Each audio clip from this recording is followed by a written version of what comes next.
شادی کے چند دن بعد ہی سارے گھر کی ذمہ داری مجھ پر آ گئی، کیونکہ بابر کی اماں سرکاری نوکری کرتی تھی۔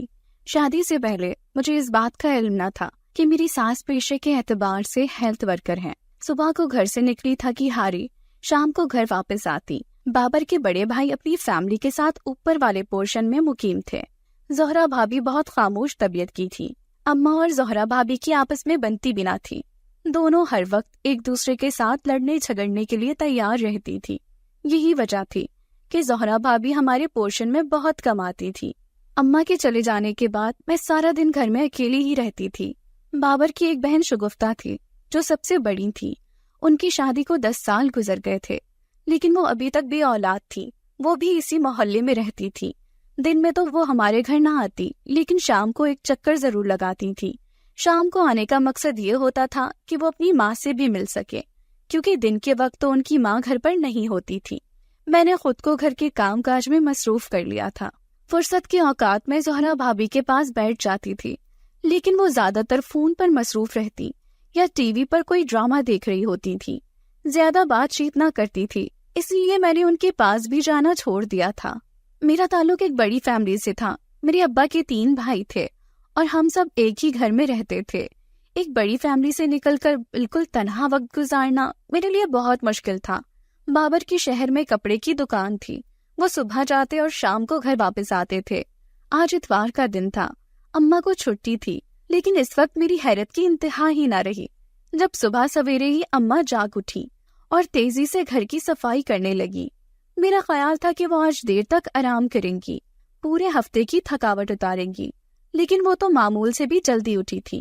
میں ان سے پوچھنا چاہتی تھی کہ وہ آرام کیوں نہیں کر رہی، لیکن وہ اس قدر مصروف تھی کہ مجھے ان سے کچھ بھی پوچھنے کی ہمت نہ ہوئی۔ ابھی میں ناشتہ بنا رہی تھی کہ مجھے باتوں کی آواز سنائی دینے لگی۔ میں نے کچن سے باہر جھانک کر دیکھا تو ایک ادھیڑ عمر خاتون اماں کے ساتھ باتیں کرنے میں مصروف تھی۔ اماں بہت تیزی سے اسے ہدایات دے رہی تھی۔ دروازے کی بیل بجی تو اماں جلدی سے ایک کالے رنگ کی چادر میں خود کو لپیٹتے ہوئے برآمدے میں بچھی ہوئی چٹائی پر بیٹھ گئی۔ چٹائی پر مختلف ڈبے اور ٹوکریاں رکھی ہوئی تھی۔ اماں ہاتھ میں تسبیح پکڑے آہستہ آہستہ کچھ پڑھنے میں مصروف ہو گئی۔ جب 2 اجنبی خواتین آتے ہوئی دکھائی دی، ان کے ساتھ وہ عورت بھی تھی جس کے ساتھ تھوڑی دیر پہلے اماں باتیں کر رہی تھی۔ اجنبی خواتین میں سے ایک بزرگ عورت تھی، جبکہ دوسری درمیانی عمر کی بہت پرکشش خاتون تھی۔ دونوں خواتین انتہائی عقیدت و احترام سے اماں کے سامنے چٹائی پر بیٹھ گئیں۔ میرے لیے یہ سب کچھ بہت حیران کن تھا۔ بابر بھی کمرے سے باہر نہ آئے تھے۔ میں ناشتہ بنا چکی تھی، ایک ٹرے میں رکھ کر ہی بیڈ روم میں لے گئی۔ وہ میرا انتظار ہی کر رہے تھے۔ ناشتہ شروع کرنے سے پہلے ہی میں نے بابر سے حیران ہوتے ہوئے پوچھا، بابر خواتین کیوں آئی ہے اور اماں یہ سب کیا کر رہی ہیں؟ آج چھٹی کا دن تھا تو میرا خیال تھا کہ اماں آرام کریں گی، لیکن وہ تو نہ جانے کب سے جاگ رہی ہیں۔ بابر نے میری طرف دیکھتے ہوئے جواب دیا، تمہیں اس بات کا علم نہیں ہے کہ اماں چھٹی والے روز بھی بہت مصروف ہوتی ہیں۔ شام تک گھر میں خواتین کا آنا جانا لگا رہتا ہے۔ میرا سوال ابھی بھی اپنی جگہ پر موجود تھا کہ یہ خواتین کیوں آئی ہیں اور اماں یہ سب کیا کر رہی ہیں، اس لیے میں نے اپنی بات پر زور دیتے ہوئے پوچھا۔ بابر نے سنجیدگی سے جواب دیا کہ اماں بے اولادوں کا علاج کرتی ہیں۔ اپنے ہاتھ سے بنی جڑی بوٹیوں سے اماں ایسی عورتوں کا علاج کرتی ہے جو کہ بے اولاد ہوتی ہیں۔ یہ جان کر میری حیرت کی انتہا ہی نہ رہی تھی کہ اماں کوئی ایسا بھی کام کر سکتی ہے۔ میں نے تو انہیں گھر میں جڑی بوٹیوں سے کسی قسم کی کوئی دوائی بناتے ہوئے نہ دیکھا تھا۔ میں حیرت بھری نظروں سے بابر کے چہرے کی طرف دیکھنے لگی۔ بابر نے مجھے اپنی طرف متوجہ پایا تو ہنستے ہوئے پوچھا، میرے چہرے کی طرف کیا دیکھ رہی ہو؟ جلدی سے ناشتہ کرو۔ مجھے تو اب بھوک ہی نہیں لگ رہی تھی، مگر مجبوراً ناشتہ کرنے لگی۔ میں ابھی ناشتہ ہی کر رہی تھی کہ بابر نے ناشتہ مکمل کر لیا اور ہاتھ صاف کر کے بیڈ سے ٹیک لگا کر لیٹتے ہوئے کہا، آج کے دن تمہیں کمرے سے باہر نکلنے کی ضرورت نہیں ہے۔ اگر اشد ضرورت کے تحت بھی کمرے سے باہر جاؤ تو کسی اجنبی خاتون سے باتیں کرنے کی ضرورت نہیں ہے، اور نہ ہی کسی پر ترس کھا کر اسے کمرے میں لے کر آنا۔ اماں کو یہ سب باتیں اچھی نہیں لگتی اور مجھے بھی پسند نہیں ہے۔ بابر نے مجھے سمجھاتے ہوئے کہا، آج کل کا وقت اور حالات بھی تو ایسے ہی ہے، کسی اجنبی پر اعتبار کرنا ممکن نہیں ہے، اس لیے بابر مجھے سمجھا رہے تھے۔ میں نے اقرار میں سر ہلا دیا۔ میں اور بابر دیر تک باتیں کرتے رہے۔ پھر بابر نے کپڑے چینج کیے اور گھر سے باہر جانے کے لیے تیار ہو گئے۔ کمرے سے باہر نکلنے سے پہلے بابر نے مجھ سے کہا کہ برآمدے میں لگے ہوئے پردے اچھی طرح سے پھیلا دو تاکہ جو خواتین برآمدے میں بیٹھی ہوئی ہے میں انہیں دیکھ نہ سکوں اور نہ ہی وہ مجھے دیکھ سکیں۔ اس کے کہنے کے مطابق میں کمرے سے باہر آئی تو یہ دیکھ کر حیران رہ گئی کہ برآمدے میں بے شمار خواتین بیٹھی ہوئی تھیں، سب اپنی اپنی باری کا انتظار کر رہی تھی۔ بابر کے کہنے کے مطابق میں نے پردے اچھی طرح پھیلا دیے تو وہ گھر سے باہر چلے گئے۔ اب میں کمرے میں اکیلی تھی، مجھے تو کچھ سمجھ ہی نہ آ رہا تھا کہ یہ گھر ہے یا کیا ہے۔ اب سارا دن ایک کمرے میں بند رہنا پڑے گا۔ مجھے بہت غصہ آ رہا تھا اور ان خواتین پر بھی حیرت ہو رہی تھی۔ وقت گزاری کے لیے میں کمرے کی کھڑکی کھول کر بیٹھ گئی۔ اب باہر بیٹھی ہوئی خواتین کی باتوں کی آوازیں بھی سنائی دے رہی تھی۔ خود کو میں نے پردے کی اوٹ میں چھپا کر رکھا ہوا تھا۔ خواتین اپنے گھریلو حالات ہی ایک دوسرے سے ڈسکس کر رہی تھیں۔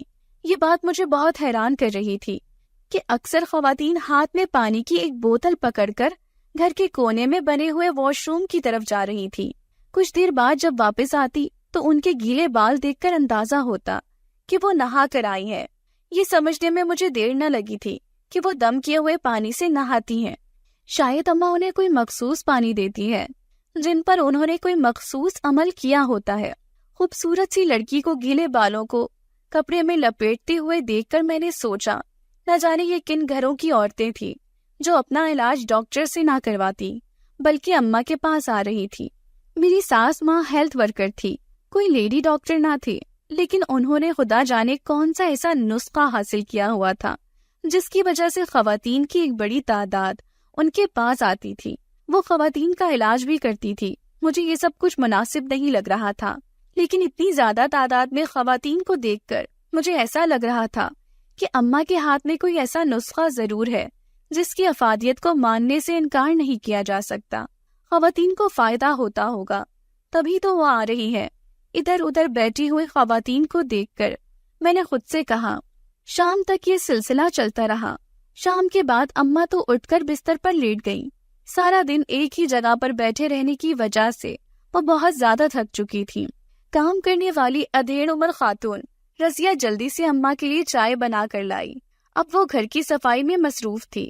خواتین کے ساتھ آئے ہوئے بچے جو سارا دن محلے کی دکان سے اپنی پسند کی اشیاء لا کر کھاتے رہے تھے، جگہ جگہ ریپرز بکھیرے ہوئے تھے۔ رضیہ نے تھوڑی ہی دیر میں گھر صاف کر دیا تھا۔ چائے پینے کے بعد اماں نے اپنے پاس رکھی ہوئی کپڑے کی تھیلی کا منہ کھولا تو میں دیکھ کر حیران رہ گئی۔ اس میں سے دکھائی دینے والے پیسے بہت زیادہ تھے۔ کچھ پیسے گن کر اماں نے رضیہ کو دے دیے۔ کچھ دیر بیٹھنے کے بعد رضیہ چلی گئی۔ شام ہو چکی تھی۔ بابر جب گھر آئے تو وہ رات کا کھانا لے کر آئے تھے۔ ان کے ہاتھ سے کھانے کے شاپر لے کر میں کچن میں چلی گئی تو وہ بھی کچن میں آ گئے۔ میری طرف دیکھ کر مسکراتے ہوئے کہنے لگے، میں جانتا تھا کہ سارا دن کمرے میں بند رہنے کی وجہ سے تم نے گھر کا کوئی کام نہ کیا ہوگا، یہاں تک کہ کچن کی صفائی بھی نہ کی ہوگی۔ اب اگر تم کچن کے برتن دھونے اور صفائی میں لگ جاتی تو کھانا بنانے میں دیر ہو جاتی، اسی لیے میں بازار ہی سے کھانا لے آیا ہوں۔ بابر کی طرف مسکرا کر دیکھتے ہوئے میں نے شکریہ ادا کیا۔ کھانا کھانے کے بعد تو اماں نے اپنے کمرے کا رخ کر لیا تھا کیونکہ وہ اب آرام کرنا چاہتی تھی۔ صبح انہوں نے اپنی معمول کی ڈیوٹی سر انجام دینی تھی۔ مجھے اس بات کا اندازہ ہو رہا تھا کہ اماں بہت زیادہ محنت کرتی ہیں۔ اپنے کمرے میں آ کر میں نے بابر کی طرف دیکھتے ہوئے سنجیدگی سے کہا کہ اب آپ اچھی نوکری کر رہے ہیں، اپنی اماں سے کہہ دیں کہ وہ آرام کیا کریں، اس عمر میں انہیں آرام کی ضرورت ہے۔ آرام کرنا تو دور کی بات، وہ اتنی محنت کرتی ہیں کہ میں کبھی سوچ بھی نہیں سکتی۔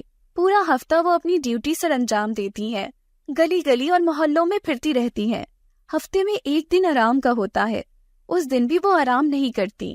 اب تو ان کے سر پر کوئی ذمہ داری بھی نہیں ہے، آپ ان سے کہہ دیں کہ وہ اب نوکری چھوڑ دیں۔ میری بات سن کر بابر پریشان اور دکھی دکھائی دینے لگے تھے۔ ایک لمبا سانس لیتے ہوئے بے بسی سے کہا، اماں میری بات نہیں سنتی۔ میں ان سے کتنی بار کہہ چکا ہوں کہ اس عمر میں انہیں آرام کی ضرورت ہے، لیکن وہ تو اب بھی صرف کام کرنا چاہتی ہیں۔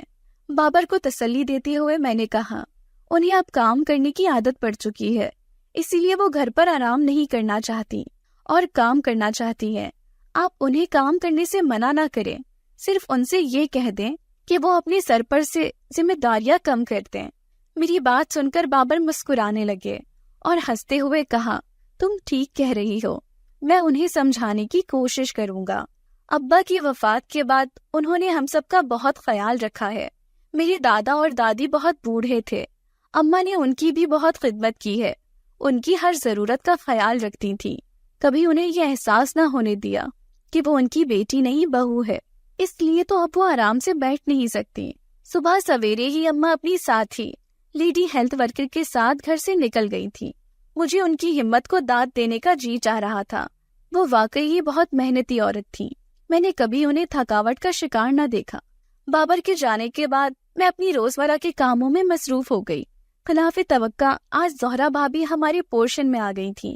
میں نے خوش دلی سے ان کا استقبال کیا اور ان سے باتیں کرنے لگی۔ تم نے دیکھ لیا نا کہ ہماری ساس کیسے لوگوں کو بے وقوف بناتی ہے۔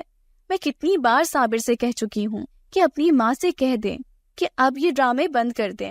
زہرا بھابی نے انتہائی نفرت بھرے لہجے سے کہا، میرا نہیں خیال کہ وہ کوئی ڈرامہ کرتی ہیں، آپ ایسا کیوں سمجھتی ہیں؟ بے شمار خواتین یہاں پر موجود تھیں جو اس بات کا ثبوت ہے کہ اگر اماں ڈرامے کرتی ہے یا کوئی فراڈ کرتی ہے تو ان کے پاس خواتین کی اتنی زیادہ تعداد نہ ہوتی۔ زہرا بھابی کی بات پر یقین کرنے سے انکار کرتے ہوئے میں نے کہا، میری طرف تنزیہ نگاہوں سے دیکھتے ہوئے زہرا بھابی نے کہا، مجھے یقین تھا کہ تم میری بات پر یقین نہیں کرو گی۔ اگر وہ اتنی بڑی عالمہ ہے یا کوئی مخصوص نسخہ ان کے پاس ہے تو وہ اپنی بیٹی شگفتہ کو کیوں نہیں دیتی؟ تم نے ان سے یہ نہیں پوچھا کہ شگفتہ کی شادی کو 10 سال ہو چکے ہیں، وہ ابھی تک بے اولاد ہے، اس کا علاج کیوں نہیں کرتی؟ زہرا بھابی کی بات سن کر میں بھی سوچنے پر مجبور ہو گئی۔ یہ بھی حقیقت تھی کہ اماں کی اپنی اکلوتی بیٹی اولاد جیسی نعمت سے محروم تھی، تو وہ اس کا علاج کیوں نہیں کرتی؟ مجھے خاموش دیکھ کر زہرا بھابی ہنسنے لگی اور ہنستے ہوئے کہا، اب اگر تمہیں کچھ سمجھ نہ آئے تو پھر تمہاری عقل پر افسوس ہی کیا جا سکتا ہے۔ یہ کہہ کر وہ چلی گئی۔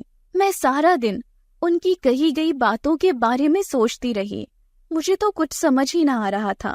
شام سے کچھ پہلے اماں کی واپسی ہوئی، میں سارا دن ان کی کہی گئی باتوں کے بارے میں سوچتی رہی، مجھے تو کچھ سمجھ نہ آ رہا تھا۔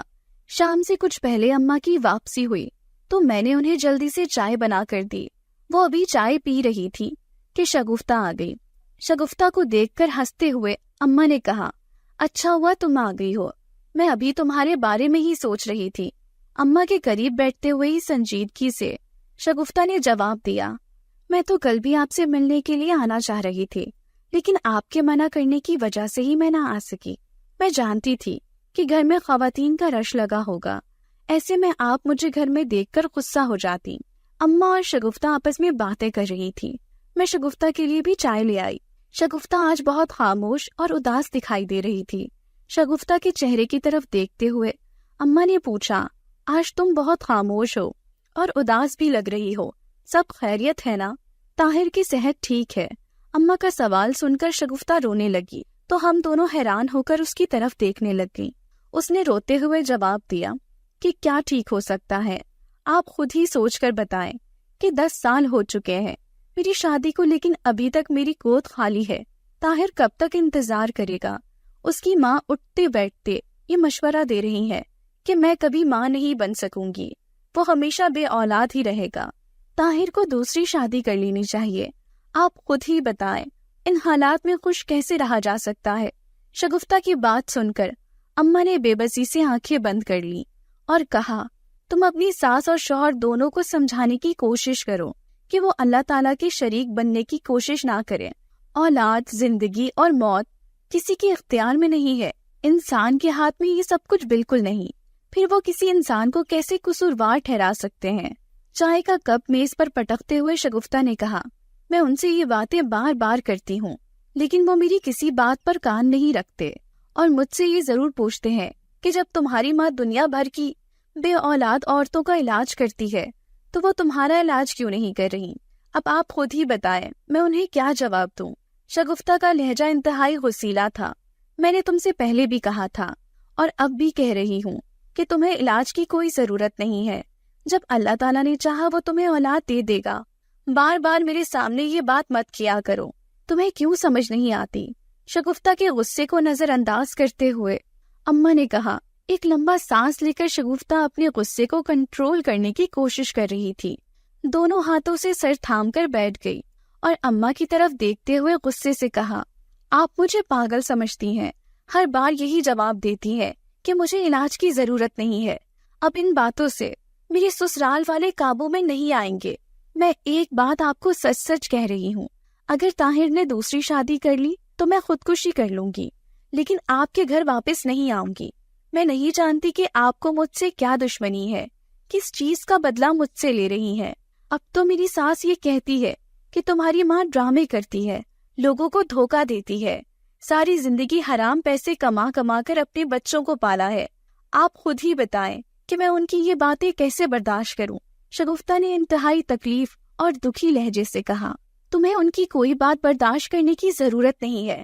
اگر وہ تمہیں برا بھلا کہے تو منہ توڑ جواب دے دیا کرو، لیکن میرے بارے میں وہ جو بھی باتیں کرتے ہیں انہیں کرنے دو، مجھے کوئی فرق نہیں پڑتا، اماں نے لاپرواہ انداز سے کہا۔ شگفتہ بہت غصے میں تھی، اس لیے جلدی سے اٹھ کر باہر چلی گئی۔ وہ اب گھر واپس جا رہی تھی۔ اماں اسے آوازیں دیتی رہیں، لیکن اس نے پیچھے مڑ کر نہ دیکھا اور گیٹ سے باہر نکل گئی۔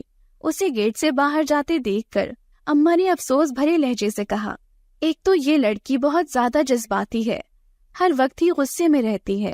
کتنی بار کہا ہے کہ آرام سے بیٹھا کرو، سوچ سمجھ کر جواب دیا کرو، لیکن یہ تو ہوا کے گھوڑے پر سوار رہتی ہے۔ دکھی نگاہوں سے گیٹ کی طرف دیکھتے ہوئے اماں نے کہا۔ انہیں شگفتہ کے اس طرح چلے جانے پر بہت افسوس ہو رہا تھا۔ میں اماں کے قریب ہی بیٹھ گئی اور انتہائی ہمدردانہ لہجے سے کہا، شگفتہ بالکل صحیح کہہ رہی تھی۔ اگر آپ کے پاس آنے والی خواتین کو اس بات کا پتہ چل جائے کہ آپ کی اپنی بیٹی کے ہاں اولاد نہیں ہے تو وہ سب آپ کے بارے میں کیا سوچیں گی؟ اسی لیے شگفتہ بھی آپ کے سامنے بار بار کہہ رہی تھی۔ میری بات سننے کے بعد اماں کچھ دیر سوچتی رہیں اور پھر کہا، مجھے اس سے کوئی فرق نہیں پڑتا کہ کوئی میرے بارے میں کیا سوچتا ہے۔ میں اچھی طرح سے جانتی ہوں کہ شگفتہ کو کوئی مسئلہ نہیں ہے۔ اللہ تعالیٰ کا جب جی چاہا وہ اسے اولاد دے دے گا۔ اس کی ساس کیا کہتی ہے، وہ سب میرے بارے میں کیا سوچتے ہیں، میں نے کبھی اس کی فکر ہی نہیں کی۔ اماں کے سنجیدہ لہجے سے کہنے پر میں نے مزید کوئی بات کرنا مناسب نہ سمجھا اور کمرے سے باہر نکل آئی۔ اب مجھے زہرا بھابی کی باتوں میں بھی سچائی دکھائی دے رہی تھی۔ مجھے بھی ایسا ہی لگ رہا تھا کہ لوگوں سے پیسہ بٹورنے کے لیے اماں انہیں دھوکہ دے رہی ہیں، لیکن میرے پاس کوئی ثبوت نہ تھا، اسی لیے خاموشی اختیار کرنا پڑی۔ جب میں نے بابر سے اس موضوع پر بات کی تو اس نے بھی لا علمی کا اظہار کیا اور مجھے یہ بتایا کہ اس سے پہلے بھی شگفتہ اماں سے کئی بار اس معاملے پر بات کر چکی ہے اور ہمیشہ لڑ جھگڑ کر گھر واپس چلی جاتی ہے۔ اب یہ اللہ ہی بہتر جانتا ہے کہ اماں اس کا علاج کیوں نہیں کرتی۔ ہم سب نے اماں کو بہت سمجھایا ہے، لیکن اللہ ہی بہتر جانتا ہے کہ یہ سب کیا معاملہ ہے۔ مجھے بھی دال میں کچھ کالا دکھائی دے رہا تھا، لیکن میں نے بابر کے سامنے اپنے خیالات کا اظہار نہ کیا۔ دل ہی دل میں نے یہ فیصلہ کر لیا تھا کہ میں اس راز کی حقیقت کے بارے میں جاننے کی کوشش ضرور کروں گی، اور پھر میں نے اس پر عمل کرنا بھی شروع کر دیا۔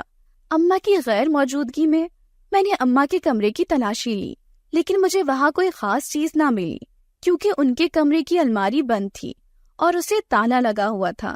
مجھے اس بات کا یقین تھا کہ اس کی چابی اماں کے پاس ہی ہوگی۔ اس بند الماری میں کیا رکھا ہوا تھا اس کا مجھے ہرگز بھی علم نہ تھا۔ اپنے کمرے کی الماری کی چابی سے میں نے اماں کی الماری کھولنے کی کوشش کی، لیکن کوئی کامیابی حاصل نہ ہوئی۔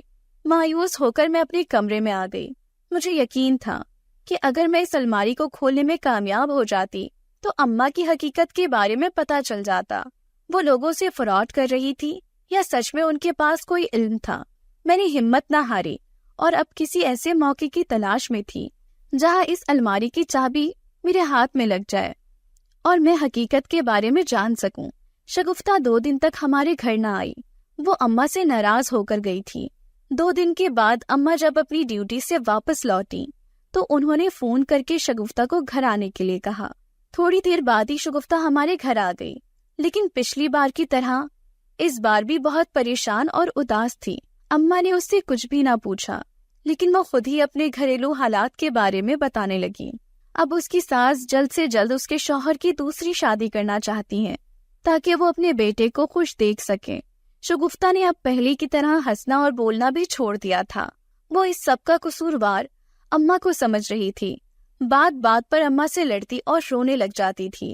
اس کی حالت دیکھ کر ہی اندازہ لگایا جا سکتا تھا کہ وہ اس وقت ذہنی طور پر کن حالات سے گزر رہی ہے۔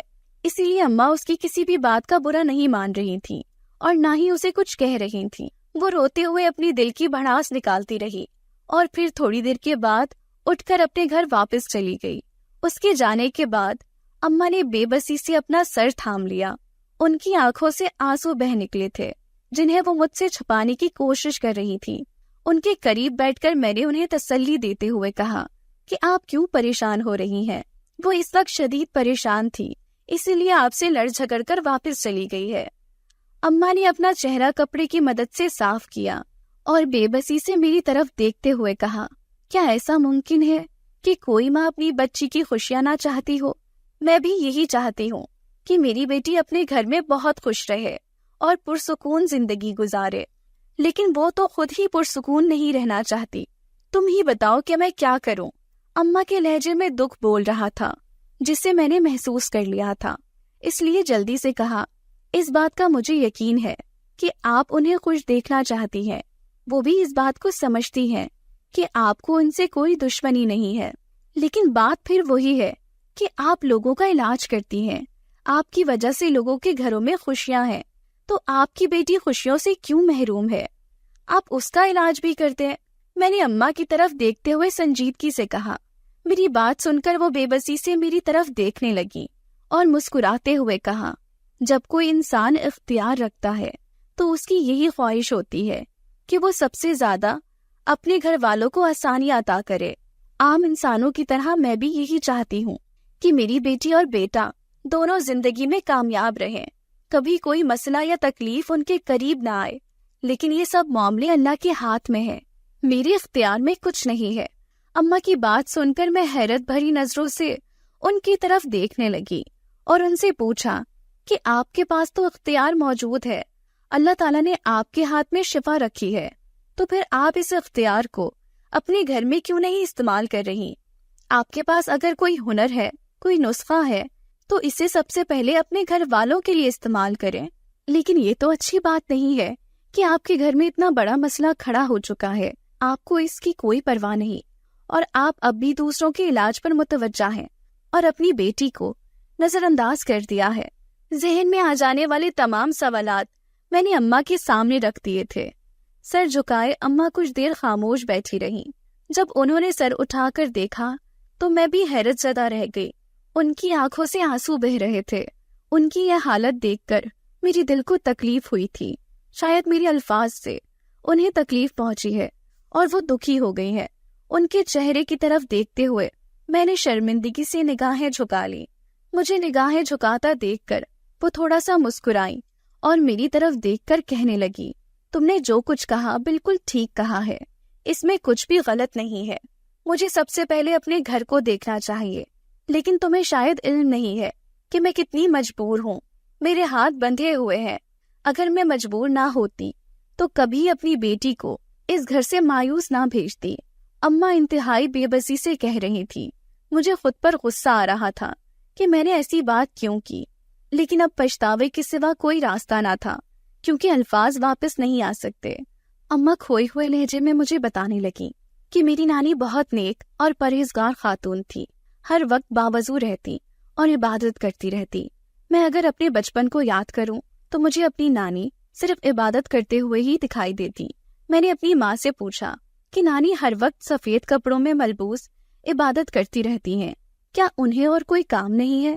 جس پر میری ماں نے مجھے مسکراتے ہوئے بتایا تھا کہ جس گھر میں وہ سب رہ رہے ہیں وہاں پر ایک رشتہ دار نیک بزرگ رہتے ہیں جو اللہ تعالیٰ کے بہت قریب ہیں، جنہیں یہ پسند نہیں کہ اس گھر میں شور کیا جائے یا کسی بھی قسم کی کوئی بدنظمی یا بے ترتیبی ہو۔ وہ اس بات پر بھی خفا ہو جاتے ہیں کہ گھر میں عبادت کا کوئی انتظام نہیں کیا جاتا۔